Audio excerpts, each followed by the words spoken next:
There's a moment, quiet, almost invisible, when you realize you've been living at the edge of yourself, not at the center, not from the inside, but watching from a distance, performing a version of who you think you're supposed to be. And it doesn't feel dramatic. That's the thing nobody tells you. It doesn't feel like a crisis. It feels like Tuesday. You wake up. You go through the motions.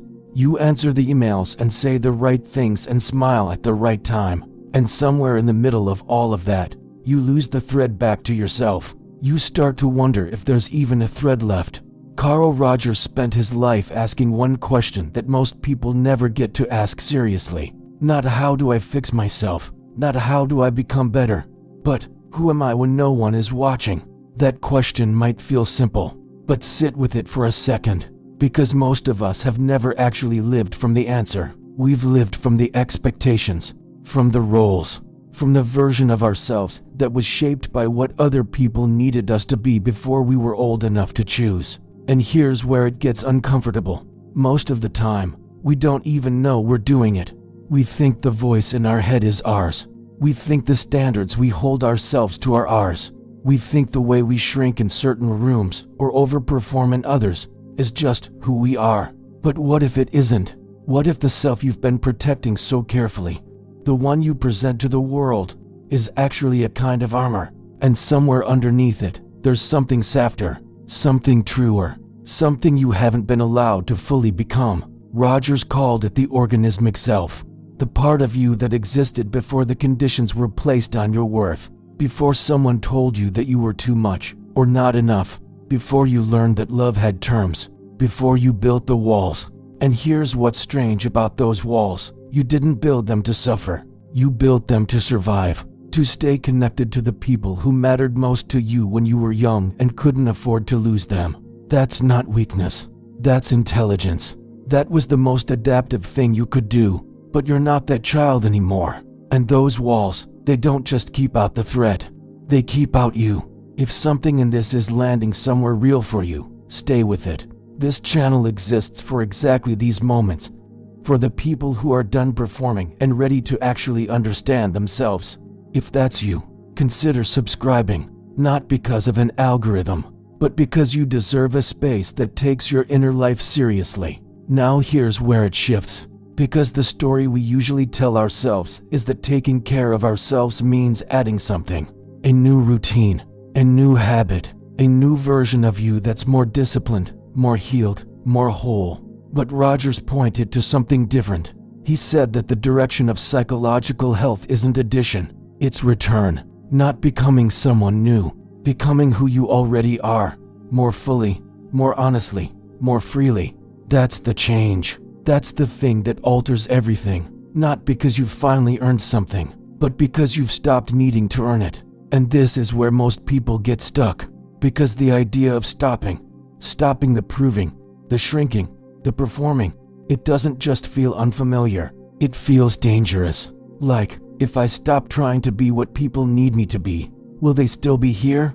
That question lives in the body, not the mind. You can know intellectually that you're allowed to take up space and still feel like you're breaking a rule every time you try. Because you are breaking a rule, just not a real one. You're breaking a conditional rule. One that was installed in a specific time, by specific people, under specific circumstances that no longer exist.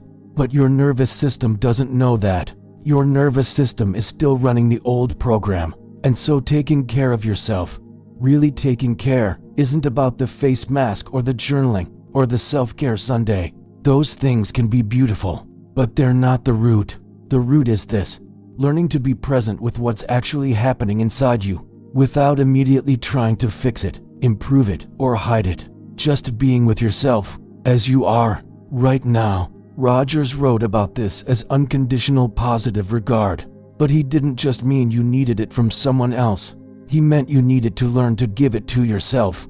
And that's not a soft, feel-good idea. That's one of the most radical and difficult things a person can do. Because most of us were taught, not in words, but in experience, that our worth was conditional. That we needed to earn our place.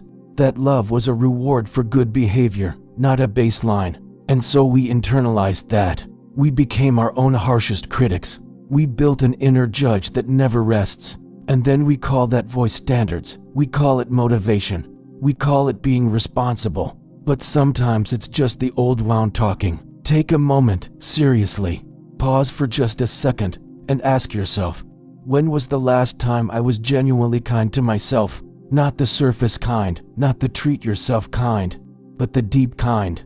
The kind that says, you're okay, even in the mess. If that question makes something tighten in your chest, you're not alone. If this kind of reflection matters to you, if you've been sitting here nodding and feeling something shift, share this video with someone who needs it.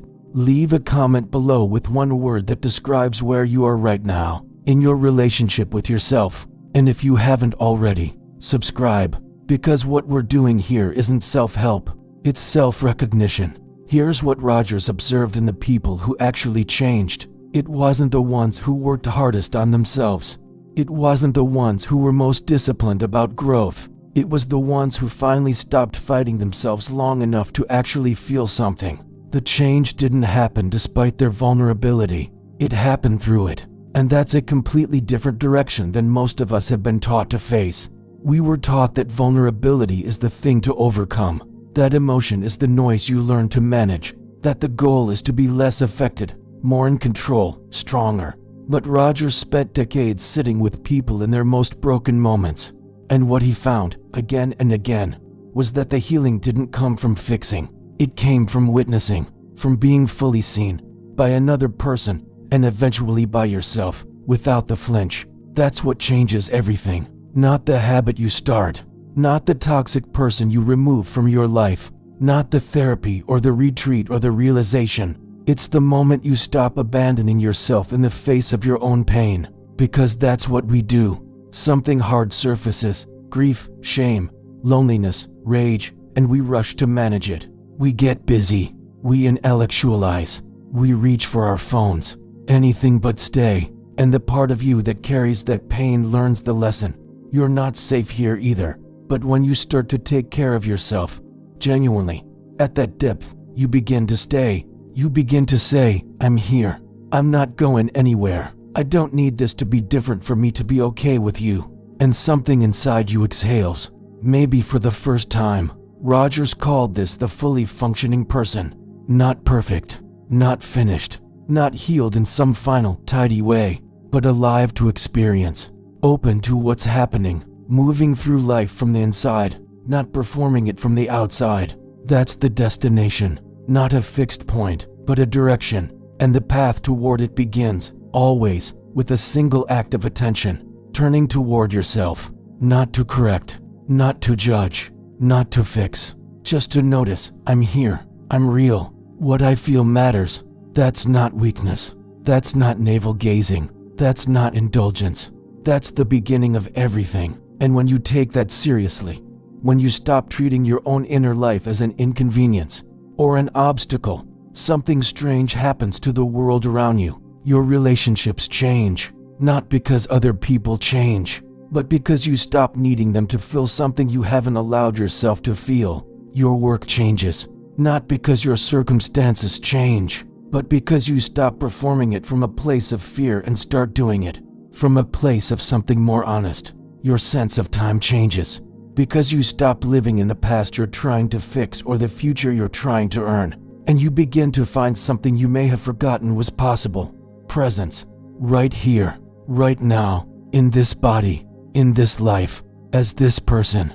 That's what Rogers was pointing at. Not a technique, not a system, not a roadmap, a way of being. And it starts quietly, without announcement, without fanfare. The moment you decide that you deserve your own attention, not someday, not once you've figured it out. Now, but let's slow down here, because that word, deserve, carries a lot of weight for a lot of people. For some of us, it never felt like a given. It felt like something you had to prove first, something you had to earn through suffering, through sacrifice, through shrinking yourself into a shape that was acceptable to everyone around you. And the cruelest part, you got so good at it that it stopped feeling like shrinking. It started feeling like you. You became the person who always shows up for others, the one who holds space, who listens, who fixes, who stays calm when everyone else falls apart, and people loved you for it, or at least they loved that version of you. But here's the quiet question underneath all of that: who holds space for you? Not in a resentful way, not as an accusation, but as a genuine, open, honest question. Because somewhere along the way, many of us learned to confuse self-abandonment with selflessness. We learned that the people who needed the least were somehow the most admirable, that needing things, comfort, warmth, softness, rest, was a kind of weakness. So we pressed on. We adapted. We became impressively capable of not needing. But the body keeps score. The soul keeps score. And there comes a point where the weight of all that suppressed need becomes heavier than the fear of actually feeling it. Maybe that's where you are right now. Maybe that's why you're here. There's something Rogers said that has stayed with me. The idea that the curious paradox of life is that when I accept myself just as I am, then I can change. Read that again slowly, because it runs completely counter to everything most of us were raised to believe. We were raised on the idea that change comes from pressure, from discipline, from holding yourself accountable, from pushing harder, from wanting more badly enough. But Rogers was pointing to something underneath all of that striving. He was saying, the war you're waging against yourself isn't helping. It's not making you better. It's making you exhausted. And underneath the exhaustion is the real thing, the part of you that has been waiting, patiently and painfully, to simply be met. Not fixed, not improved. Met. Think about what it feels like to be truly met by another person. When someone sees something real in you and doesn't look away. When you say the thing you were afraid to say, and instead of judgment you receive presence. That feeling, the softening, the exhale, the sense that you can finally put something down. That is what it feels like to take care of yourself in the deepest sense. Because you stop waiting for someone else to give you that experience. You begin, slowly, imperfectly, haltingly, to give it to yourself. And it's not comfortable at first. That's the part nobody warns you about. Because when you first turn toward yourself with something resembling gentleness, all the things you've been outrunning tend to surface. The grief you didn't have time for, the anger you decided wasn't appropriate, the loneliness you learned to call independence. It comes up, and it looks, at first, like things getting worse. But it isn't. It's things getting real. There's a difference between a wound being opened and a wound finally being cleaned. One of them looks messier in the short term, but only one of them actually heals. And this is the terrain of genuine self-care. Not the aestheticized version. Not the version sold back to you in advertisements. The raw, interior, unglamorous kind. The kind where you sit with something uncomfortable and you don't leave. You don't numb. You don't perform okayness for an audience that isn't even there. You just stay. And in staying, something changes.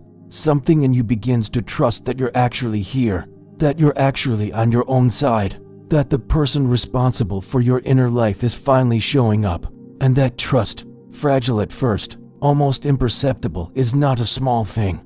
It's the thing everything else is built on. Because most of us have spent years, sometimes decades, being the last person we turned to. We trusted routines. We trusted other people's opinions of us. We trusted productivity and busyness and movement. But we never quite trusted ourselves. Not fully. Not in the quiet. And so this act of staying is the beginning of something that has no name yet. Something that doesn't look like progress from the outside, but from the inside. It feels like coming home to a house you didn't know you'd locked yourself out of. Rogers believed, above everything else, that human beings have a natural tendency toward growth. That given the right conditions, warmth, genuineness, presence, people move naturally toward their own wholeness. Not because they're forced, not because they've finally found the right strategy, but because that's what living things do when they're not fighting to survive. They grow toward the light. And the conditions Rogers talked about, you can begin to create them for yourself. Not perfectly, not all at once, but in small, deliberate moments of choosing yourself. In the moment you say no to something that costs you more than it gives. In the moment you sit with an emotion instead of burying it under productivity. In the moment you speak honestly about what you actually need, even when your voice shakes. Those aren't small things. They're everything. Because what you're really doing in those moments, under the surface of the choice itself, is sending a message to the deepest part of yourself. You matter. Your experience matters. You are not an inconvenience to be managed. You are a person to be known. And that message, repeated slowly over time, begins to change the architecture of how you live. It changes what you tolerate. It changes what you reach for. It changes who you let close and how close you let them come. It changes the relationship you have with your own reflection, not because you've become someone different, but because you've finally begun to actually see who's been standing there all along. And maybe that's the most honest thing that can be said about all of this. You are not broken. You are not a project. You are not a problem to be solved before your real life can begin. You are someone who has been living under conditions that made it very difficult to know yourself. And the act of beginning to know yourself, slowly, gently, without requiring it to look a certain way, that is the most courageous and quietly radical thing you can do. Not because it changes the world overnight, but because it changes you and who you are, the real you, not the performed version. That is what touches every room you walk into, every conversation you have, every life you're connected to. And here is what nobody tells you about that kind of change. It doesn't announce itself. There's no moment where you look in the mirror and think, there, I've done it. I've finally arrived. It's subtler than that. It shows up in the way you respond to something that used to destroy you, in the way you catch yourself mid-spiral and choose differently, in the way you stop explaining yourself to people who were never going to understand you anyway, in the way silence stops feeling like emptiness and starts feeling like space. Real space. Yours. When you start taking care of yourself, everything changes. Not because the circumstances of your life rearrange themselves, but because you do. And you were always the variable that mattered most. If this touched something true in you today, something you needed to hear, let this video be a quiet companion for someone else who needs it too. Share it. And in the comments, tell me, what's one thing you've been putting off giving yourself? Not a thing you can buy, something deeper. I'd genuinely love to know. Whatever this brought up for you, sit with it. Don't rush to resolve it. Sometimes the most important thing you can do is just let a question breathe.